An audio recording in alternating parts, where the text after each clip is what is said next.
மூட்டு வலிங்கிறது ஒரு மனிதனுக்கு வரக்கூடாத ஒரு வியாதின்னு தான் நான் சொல்லணும். இதனால் நான் பட்ட கஷ்டம் கொஞ்சம் நஞ்சம் கிடையாது.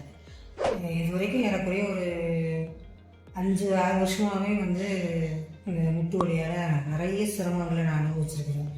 நான் கோயம்புத்தூரில் உள்ள டாக்டர் முத்தூஸ் மல்டி ஸ்பெஷாலிட்டி ஹாஸ்பிட்டலில் மூட்டு மாற்று அறுவை சிகிச்சைக்காக அனுமதிக்கப்பட்டிருக்கிறேன். என்னோடய பேர் பொன்னம்மாள். செந்தில் பிரகாஷ்ங்கிற டாக்டர் தான் முதல்ல பார்த்தோம், பெயின் மேனேஜ்மெண்ட்டுக்கு. அவர் எல்லா டெஸ்ட்டும் எடுத்து பார்த்துட்டு எக்ஸ்ரே எல்லாம் எடுத்து பார்த்துட்டு ஒரு கால் 4th ஸ்டேஜ், லெஃப்ட்டு கால் 4th ஸ்டேஜ்லேயும் ரைட்டு கால் 3rd ஸ்டேஜ்லேயும் இருக்கிறத சொன்னார். இன்ஜெக்ஷன் போடுவோம் அப்படின்னவே நீங்கள் ஒரு ஆர்த்தோ எதுக்கும் கன்சல்ட் பண்ணிக்கோங்க அப்படின்னு சொல்லுவோம். இங்கே முத்தூஸ்லேயே உள்ள ஆர்த்தோ ஸ்பெஷலிஸ்ட்டை பார்த்தப்ப 2 முட்டையும் அசைச்சு பார்த்துட்டு ரெண்டுமே ரொம்ப டேமேஜ் ஆகி தேஞ்சு போகிற ஸ்டேஜில் இருக்குது. அவர் இன்ஜெக்ஷன் போடுற ஸ்டேஜ் ஒரு கால் தாண்டிடுச்சு, நீங்கள் போட்டிங்கனாலும் உங்களுக்கு ஃபுல் ரிலீஃப் கிடைக்காது, இது ஒரே வழி அதை ரீப்ளேஸ்மெண்ட் தான்.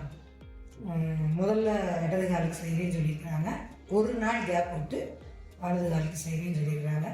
நிச்சயமாக எந்திரிச்சு நடந்துடுவேன் அப்படிங்கிற ஒரு நம்பிக்கை எனக்கு.